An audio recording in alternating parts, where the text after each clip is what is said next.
Donc ici, on va continuer sur l'unité 1. Donc vous écrivez ici unité 1, leçon 1, vous écrivez la date, vous écrivez l'heure, et puis vous écrivez le titre. Le titre, c'est le modèle atomique. Le modèle atomique. Donc grand 1, le modèle atomique. On va écrire introduction. On va introduire le sujet. Introduction. Alors, c'est quoi le modèle atomique? Le modèle atomique stipule que, en fait, la matière est constituée d'atomes, de petites particules atomes, et que ces atomes-là vont chercher à devenir stables. Donc, ils vont s'associer avec d'autres atomes qui vont constituer des molécules. Ces molécules vont aussi chercher à devenir plus stables. Donc, ils vont s'associer avec d'autres molécules pour former la nature, les substances, etc. que nous voyons. Eh bien, c'est ce qu'on va écrire. Le modèle atomique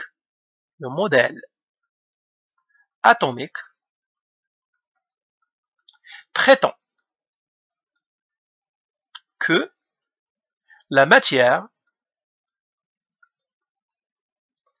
est constituée de petites particules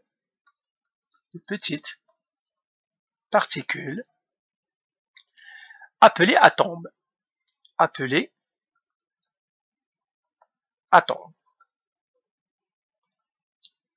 Les atomes vont chercher à devenir stables, donc c'est pour cela qu'ils vont essayer de faire des liaisons chimiques.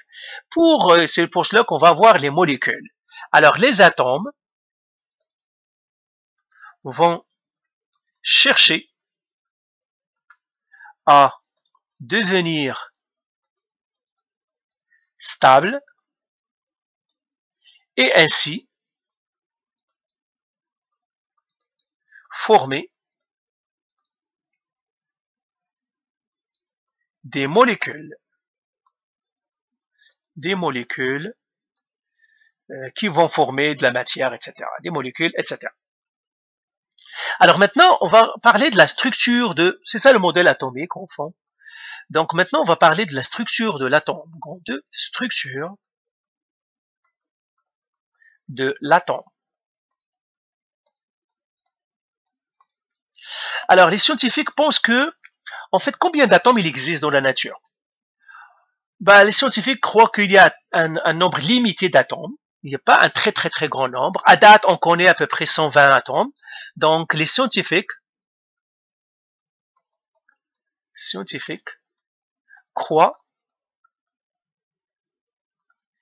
qu'il existe un nombre limité d'atomes.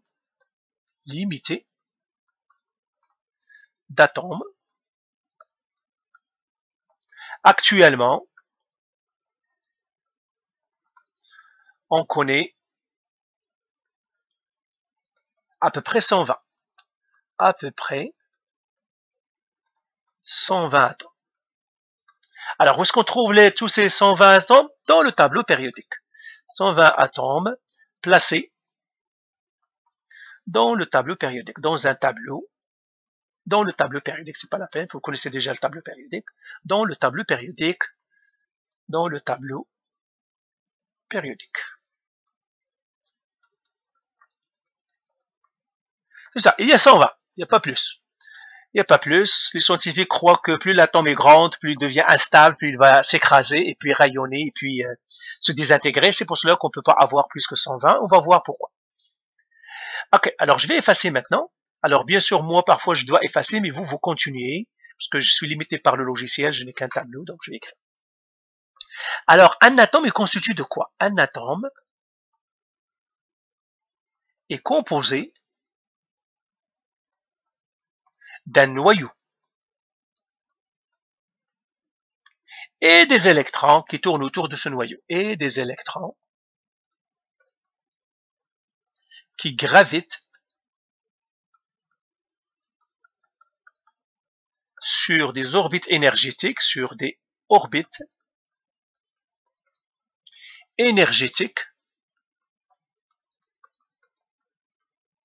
de l'atome. Donc c'est ça le modèle atomique.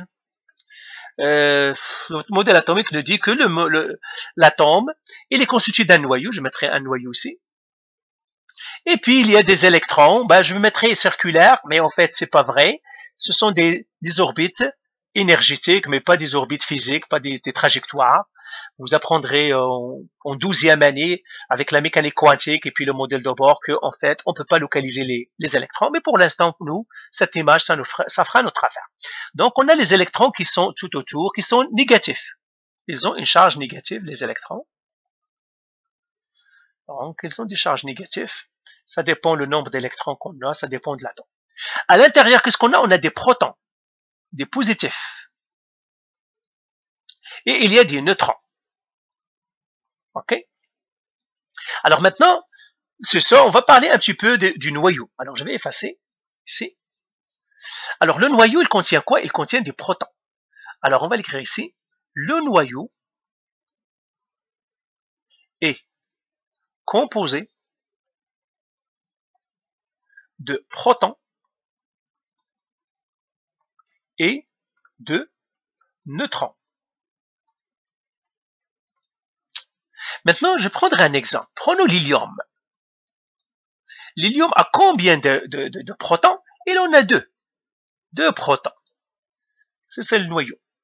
Alors, normalement, d'après les lois de la physique ou bien les lois de l'électricité, les plus doivent se repousser. Et par suite, le proton, celui-là, c'est-à-dire ce noyau-là, doit exploser. Il doit exploser. Mais pourquoi il n'explose pas? Eh bien, tout simplement parce que l'hélium a deux neutrons. Vous pouvez voir les protons ici comme deux adolescents dans une maison. Eh bien, si vous les laissez tout seuls, ils vont se tuer. Mais qui les calme, c'est les parents. Les parents ici, joués par les neutrons. Donc, les neutrons sont importants pour stabiliser le noyau. D'ailleurs, c'était une des problématiques qui a été résolue quand on a trouvé le neutron, parce qu'on se posait la question comment le noyau va être stable s'il a des protons à l'intérieur. Il doit exploser, mais on a trouvé que le noyau est stable à cause des neutrons. Alors, on va l'écrire ici. Les neutrons stabilisent le noyau. Les neutrons stabilisent le noyau. Stabilisent le noyau. Parce que les protons doivent se repousser. Alors, les protons, ils ont un rôle important. Et d'ailleurs, il est primordial. D'accord? Ça, c'est l'ion. Alors, le nombre de protons, le nombre de protons détermine la nature de l'atome. La nature de l'atome. Donc, ce sont les protons qui déterminent l'atome, pas les neutrons, pas les électrons. Les électrons peuvent changer. Quand on change les électrons, qu'est-ce qu'on trouve? On arrive à un ion. Ok, on en parlera plus tard. Donc, le nombre d'électrons dans un atome peut changer. Un atome peut perdre des électrons. Les métaux, vous les avez déjà appris que un métal a tendance à perdre des électrons. Un non-métal a tendance à gagner des électrons. Donc, les électrons peuvent changer. On va voir aussi que le nombre de neutrons peut changer. Mais si on change le nombre de protons, c'est qu'on change d'atome. Alors, on va partir. Donc, le nombre de protons détermine la nature de l'atome. Là, on va partir au tableau périodique. J'espère que je l'ai. Oui, et je l'ai ici. Alors, attendez, je vais effacer tout ça. Comme ça. Alors maintenant, regardons le tableau périodique. Le tableau périodique ici, pourquoi l'hydrogène, on l'appelle hydrogène? L'hydrogène, en fait, c'est un atome qui a un seul proton. C'est pour cela qu'on le numérote 1. Le 1 ici, c'est le numéro atomique. D'ailleurs, on le voit dans le tableau périodique, c'est le numéro atomique, mais c'est le nombre de protons. L'hélium ici, pourquoi on l'appelle hélium? Parce qu'il a 2 protons. Le lithium, c'est parce qu'il a 3 protons. Donc, un atome qui a 3 protons, c'est le lithium. Un atome qui a 4 protons, c'est le beryllium. Donc, si j'ai un atome que je ne connais pas, et si je trouve un moyen de voir combien il y a de protons, ben, je pourrais savoir quel est cet atome-là. Alors, on va l'écrire ici. Le nombre de protons et le numéro atomique. Alors, voilà, on va l'écrire ici. Le numéro atomique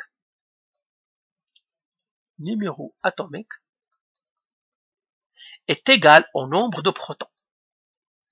Au nombre de protons. OK. Alors maintenant, exemple. Bien, exercice. Un atome a 18 protons. Identifie cet atome. Identifie cet atome. Alors, réponse, ou bien solution. Eh bien, 18 protons, ça veut dire le numéro atomique, c'est 18. Qui a 18? C'est lui, c'est l'argon. Donc, j'ai dit, l'atome, c'est l'argon. L'atome est l'argon, car l'argon a 18 protons. A, et là, il n'y a pas d'accent ici. A, 18 protons. Donc, on s'en fout du nombre de neutrons. C'est le nombre de protons qui nous donne l'atome. Et c'est pour cela que les alchimistes qui ont découvert la chimie, ils croyaient que d'une manière chimique, ils pouvaient convertir le plomb en or. Ok, parce qu'ils disaient, est-ce qu'on pourrait convertir le plomb en or?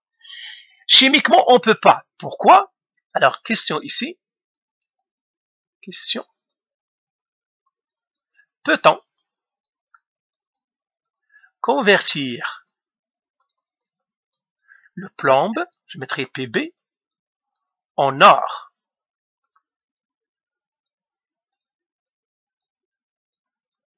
C'est-à-dire le AU. Parce que le symbole de l'or, c'est le AU. Eh bien, chimiquement, on ne peut pas. Pourquoi? Parce que la chimie, il ne fait changer que les électrons.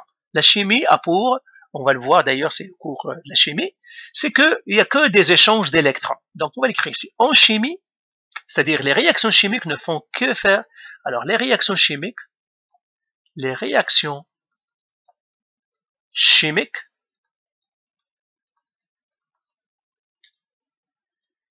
font que transférer des électrons. Que transférer des électrons. Donc, il y a tout simplement un échange d'électrons ou un partage d'électrons et rien d'autre. Donc, on ne pourra jamais changer le nombre de protons parce que le nombre d'électrons, même si je le change, c'est pas lui qui me donne l'atome. Par contre, pour que le plomb devienne de l'or, il faut qu'on change le noyau, ça veut dire le nombre de protons du plomb. Alors, pour transformer le plomb en or, on a eu, qu'est-ce qu'on doit faire? Eh bien, tout simplement, on regarde notre tableau périodique. J'ai le plomb ici. Il a combien de protons? Il en a 78. Et l'or, il a combien? 79. Ça veut dire quoi? Ça veut dire, j'ai le plomb, Pb, le plomb, à combien? Donc, je mettrai ici le plomb, ici, Pb. Il a 78 protons. Eh bien, pour qu'il devienne de l'or, le AU, qui a, lui, 79 protons, on doit faire une réaction nucléaire et lui donner un proton de plus. Et ça, c'est une réaction nucléaire parce qu'on doit jouer sur le noyau. Donc, on ne peut faire ça que par réaction nucléaire. Par réaction nucléaire. Donc, si on pourrait imaginer une réaction nucléaire pour qu'on prenne le plomb et on va lui faire enfoncer un proton de plus, il aura 79 protons et automatiquement, il deviendra de l'or. Donc, ça veut dire les alchimistes qui n'utilisaient que des procédés chimiques, c'était peine perdue parce qu'ils ne pourront jamais transformer le plomb en or. Tout simplement pourquoi? Parce que ils ne toucheront jamais le noyau et par suite, ils ne pourront pas. Donc, voilà ça pour, comme je viens de dire, le numéro atomique. Et puis, le proton. Maintenant, on va revenir à notre leçon. Alors, je vais effacer tout ça. On va les effacer, hein, ça c'est un autre cours. Donc, on les efface. Et on va continuer. Donc, les protons, ce sont eux qui déterminent la nature. Ok, oui, ça c'est ici. Oui, on continue ici. Le nombre de protons détermine la nature de l'atome. Alors, le nombre de protons, comme on vient de le voir, ça s'appelle le numéro atomique. Donc on va l'écrire encore ici, je l'ai déjà écrit. Le nombre de protons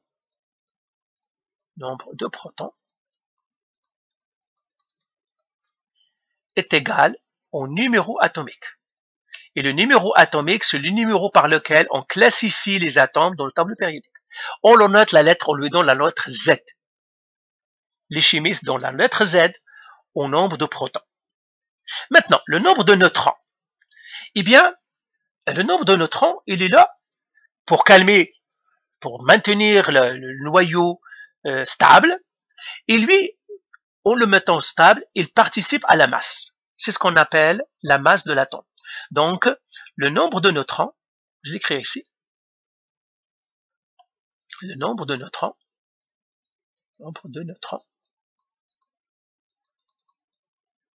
plus le nombre de protons, on le note par la lettre A, et on l'appelle nombre de masse.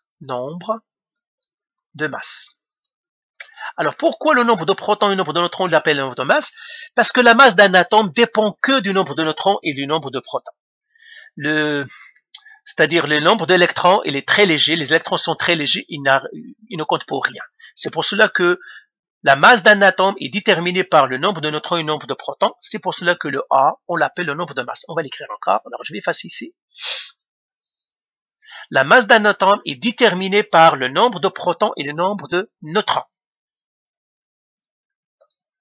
La masse d'un atome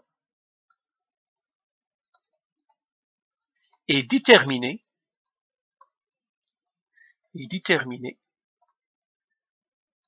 par le nombre de protons,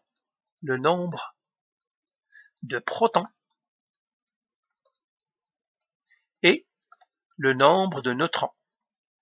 le nombre de neutrons. Ok? Le nombre de masse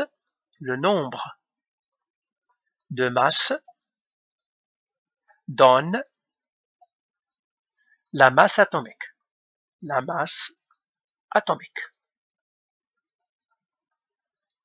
Alors maintenant, on a deux lettres.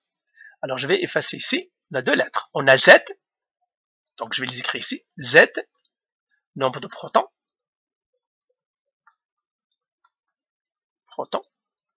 Et puis le A, nombre de masse.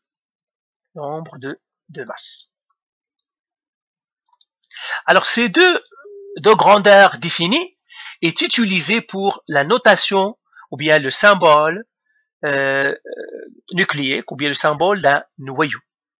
Ok, donc Z et A. Alors on va les écrire ici. On utilise Z et A pour représenter le noyau d'un atome.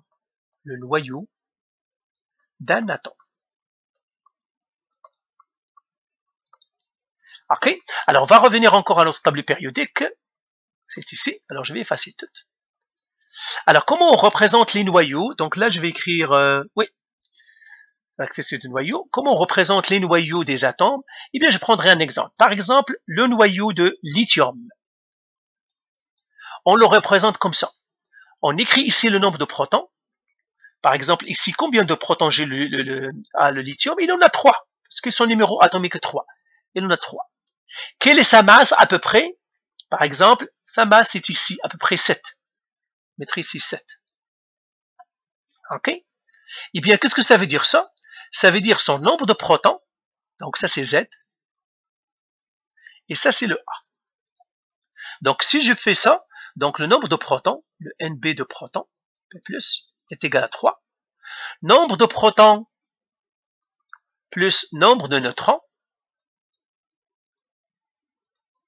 égal à combien? À 7.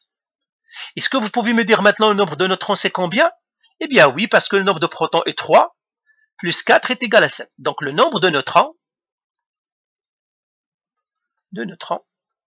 est égal à 4. Donc par exemple, dans ce cas-là, ce lithium-là, il a 3 protons et 4 et 4 neutrons. Alors, prenons un autre exemple. Par exemple, prenons le calcium. Le calcium, par exemple, il a combien de protons? Il a 20. Et je pourrais, par exemple, calcium 40. Alors, le calcium 40, il a 20 protons et il a 40 neutrons. 40 nombre de masse. Donc, ça, c'est le A, le nombre de masse. Et ça, c'est Z. Alors, maintenant, si je vais chercher le nombre de protons, le nombre de neutrons, à quoi égal? Les neutrons, on les met à N0 parce qu'ils n'ont pas de charge. On les met avec. Le proton, on le met à plus parce qu'il est plus. Le neutron, on met 0, ça veut dire qu'il n'est pas chargé, il est neutre. Alors, le nombre de protons, c'est 20. Je sais que le nombre de masse A est égal à le nombre de protons plus le nombre de neutrons. Eh bien, tout simplement, parce que le nombre de masse, c'est 40. Le nombre de protons, c'est 20. Eh bien, le nombre de neutrons doit être 20 parce que 20 plus 20 me donne 40. Donc, le nombre de protons, le nombre de neutrons est 20. Donc, le nombre de neutrons ici, c'est 20. OK? C'est que ça la notation. Alors, je vais les mettre, donc, je vais mettre ici la notation d'un noyau. La notation d'un noyau est comme ça. X, Z, A. C'est ça la notation d'un noyau. La notation d'un noyau, c'est X, A, Z. X, c'est l'élément. Z, c'est le nombre de protons. Et A, c'est le nombre de masses. Alors, on va l'écrire ici. Z, c'est le symbole de l'atome. Symbole de l'atome. Z, nombre de masse. Bah, c'est le numéro atomique. Et la même chose, ça, je ne vais pas me répéter. Nombre de masse. Et encore une fois, vous avez la formule. A égale nombre de protons plus nombre de neutrons. Donc, cette formule-là, vous avez. Donc, si je connais A, toujours P, vous le connaissez. Hein, toujours P, vous le connaissez. Alors, maintenant, les neutrons-là, ils ne déterminent pas la nature de l'atome. Pourquoi les neutrons ne déterminent pas la nature de l'atome? Eh bien, tout simplement, alors on va l'écrire ici. Les neutrons ne déterminent pas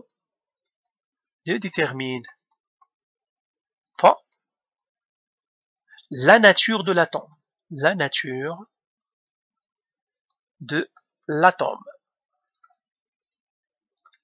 Pourquoi? Parce que le nombre de neutrons peut changer. Le nombre de neutrons, deux atomes, peuvent avoir, c'est-à-dire le même atome, c'est-à-dire le même type d'atome peut avoir des nombres de neutrons différents. Donc, c'est ce qu'on appelle les isotopes. Les isotopes sont des atomes qui ont le même nombre de protons, mais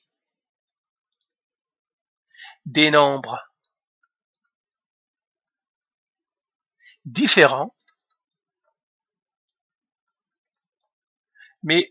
différents, de neutrons. Ce sont les isotopes.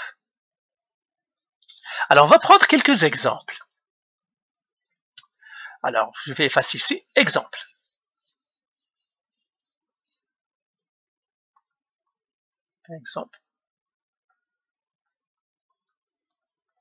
L'hydrogène, par exemple.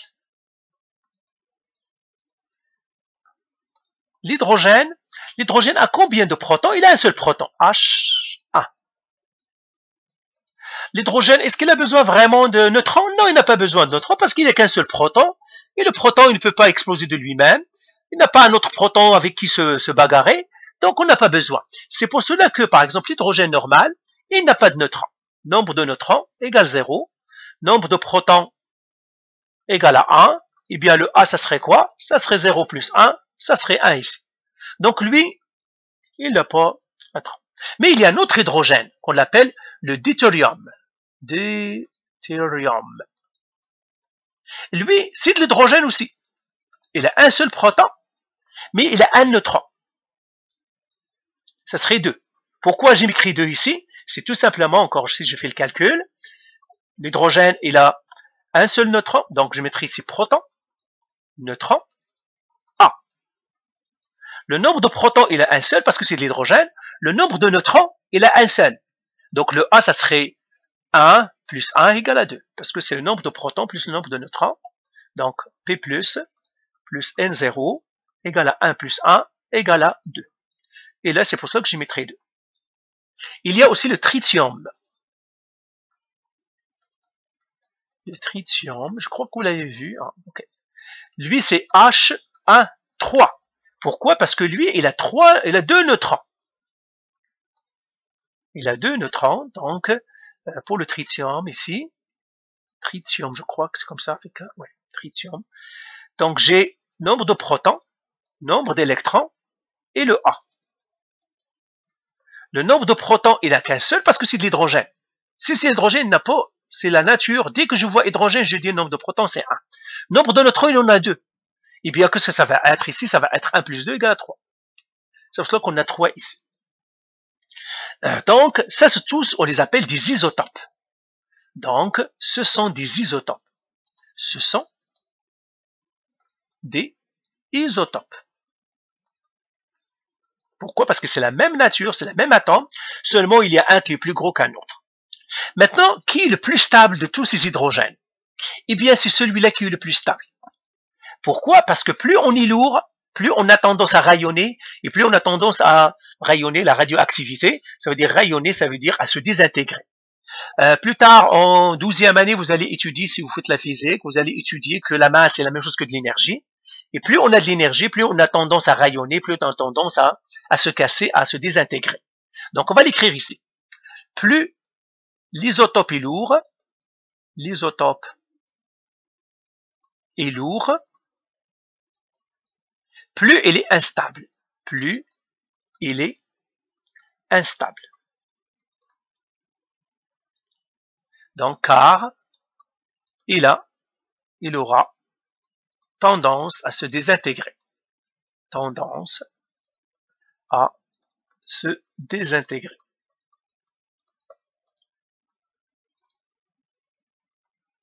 Ok, ça c'est en général, hein, donc en général ce que je viens de dire ici.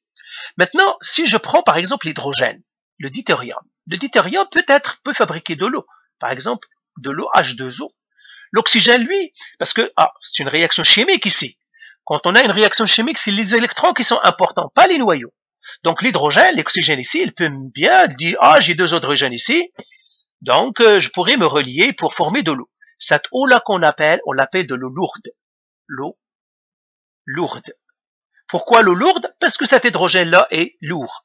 Donc, l'hydrogène qui va se lier avec cet oxygène-là, ici, il va, c'est-à-dire l'oxygène qui va se lier avec un hydrogène qui est deutérium, et c'est ça ce qu'on appelle de l'eau lourde. Alors, cette eau lourde, elle est utilisée dans le refroidissement, par exemple, dans les réacteurs nucléaires, dans les réacteurs nucléaires. Dans le refroidissement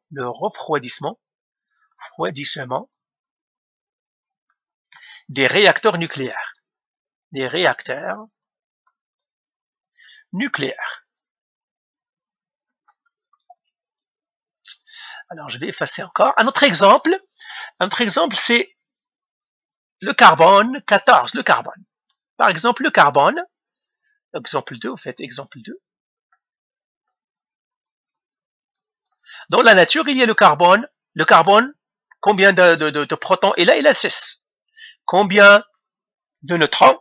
Il peut avoir un autre 6, ça veut dire on aura le carbone qu'on appelle le carbone 12. Alors, donc, ce carbone-là, qu'est-ce que j'ai ici? Le nombre de protons, c'est 6. Nombre de neutrons, par exemple, je le cherche. Le nombre de masse, c'est 12. Et je sais que le nombre de masse, c'est le nombre de protons plus le nombre de neutrons. Lui, c'est 6, donc lui, c'est 6. Donc, c'est égal ici. Encore une fois, on met N0 ici, les neutrons. Peut-être que vous dites, mais pourquoi il met un N0? Les neutrons, on a dit les neutrons, on les note N0. Pourquoi? Parce que les neutrons n'ont pas de charge. Et on met 0 pour dire qu'ils sont neutres. C'est ça les neutrons. Les protons, on met un plus parce qu'ils sont chargés positivement. Il y a un autre carbone qu'on appelle le carbone 14. Ah, pardon, pourquoi j'ai mis un 7 là? Carbone 14, c'est ça là. Carbone 14, c'est ici. Pourquoi ça aussi c'est du carbone? Parce qu'il a 6 protons. Lui aussi c'est 6 protons. Le nombre de neutrons, et puis le A c'est 14, ça veut dire le nombre de neutrons qu'il a c'est 8. Alors ce carbone 14 là, il est instable, il se désintègre. C'est pour cela que ce carbone là, on l'utilise par exemple dans la datation. Le carbone 14, 6, 14 est instable et radioactif. Radioactif. Alors que ça veut dire radioactif, ça veut dire il se désintègre. Il libère des particules alpha. Il se désintègre. Donc ce carbone-là, il se désintègre. Il se désintègre. Pas les particules alpha. Bah, il se désintègre. Et puis, on l'utilise pour la datation. Utilisé pour la datation. On va l'écrire ici. Utilisé pour la datation. C'est-à-dire pour trouver les dates. Utilisé pour la datation. Utilisé pour la datation. Un autre qui est aussi important, c'est un autre troisième exemple que je vous donnerai, c'est l'uranium. Mais là, je peux partir à mon tableau périodique. L'uranium, donc, je l'ai pas ici dans mon tableau, j'ai tramé mon tableau. C'est l'uranium. L'uranium 238. Je vous le donnerai plus tard, je me rappelle plus de son, c'est-à-dire de son Z, etc. Je l'ai pas ici, hein, l'uranium, non, je l'ai pas. D'accord. Donc c'est ça. Ce que vous devez retenir, si on veut résumer maintenant tout ce qu'on vient de voir.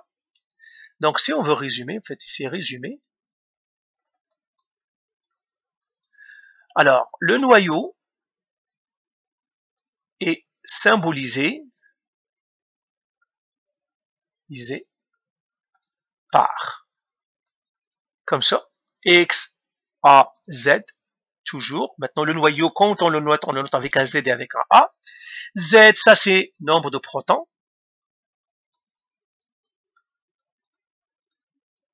Ça, nombre de neutrons. Nombre de masses.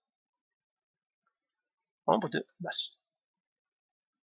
C'est tout ce que vous devez connaître. Le nombre de masses A est égal au nombre de protons plus le nombre de neutrons. Le nombre de neutrons peut changer, mais le nombre de protons, non. Si on change le nombre de protons, c'est qu'on change la nature de l'atome. Alors, dernière chose dans laquelle on va parler, je vais revenir aussi à mon tableau périodique. Eh bien, c'est ce qu'on appelle la masse moyenne. Ce que vous voyez ici, la masse atomique moyenne, dans le tableau périodique, c'est la masse atomique moyenne. Pourquoi il y a une masse atomique moyenne? Donc, on va écrire ici, masse atomique moyenne. Masse atomique moyenne. Eh bien, c'est tout simplement, par exemple, j'ai du carbone. Je prends l'exemple du carbone ici. J'ai le carbone 12, 6, 12.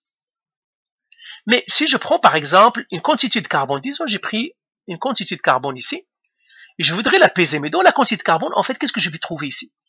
Il y a du carbone 12, il y a aussi du carbone 14, parce que ce sont des isotopes. Seulement, le carbone 14 est en petite quantité. Mais quand même, il y est là. Okay? C'est pour cela que quand on mesure la masse atomique d'une substance, eh bien, on doit compter toutes les masses. C'est pour cela que la masse moyenne ici, c'est la masse du 12 plus la masse des 14, par exemple. 6, 14. Seulement, tellement la quantité, ou bien la quantité de carbone 14 est petite par rapport à la quantité du carbone 12, c'est pour cela que vous voyez la masse ici est proche de 12. Donc, la masse ici est proche de 12.